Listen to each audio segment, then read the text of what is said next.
So in mixed martial arts, a lot of times the fight will end up on the ground. Actually, most of the time in a real fight between two guys, the fight's going to end up on the ground. And the ground is comprised of what we call a hierarchy of positioning. There's some positions that are going to be very good for me, and by definition, if they're very good for me, that means they're very bad for him. It's impossible that both of us can both be in excellent position. One of us has to be winning, or it has to be equal. The best position for me to be in is with him lying face down on his stomach, but it's not always easy to get there. We usually have to start from one position, and then from that position go to another position. So we climb. We're always trying to get to a better and a better position.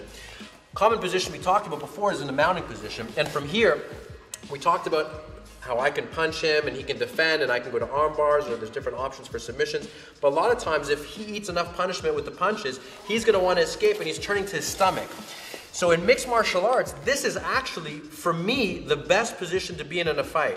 Because from here, he can't punch me, he can't do any kind of submissions to me, and he's exposed his neck completely. So he can't see what I'm going to do. And typically what I'm going to do after I punch from here is come in from what we call a choke.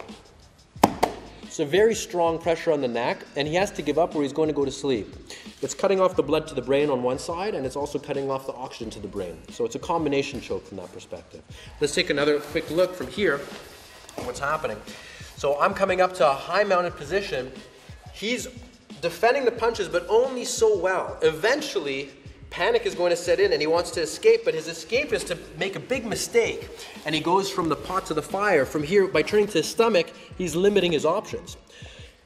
Again, the neck is exposed. I'm just going to come underneath, put my hand on my bicep, the other hand behind his head, and bury my head close to him. And we're going to take another look at this from a different angle. If he tries to escape from here, roll. All I'm going to do is stay on his back and bring my legs around his hips. And there's the submission. And that's the end of the fight. Another angle for that choke is the following. So imagine the ground being here. There's a lot of times where he's not face down on the ground, but the fighter has gotten to the other guy's back. From here, we're both trying to get to a better position. I'm trying to finish the fight with a choke, and he's trying to get anywhere else but where he currently is. In a fight, I'm trying to punch, he's trying to defend, he's trying to control my wrist, so that I can't choke him and I can't punch him. The entire time, there's a chance that I'm going to get this choke. And if I do, it's very hard for him to escape, and there's the submission. It only takes a few seconds. Okay, so this is another angle for that rear naked choke.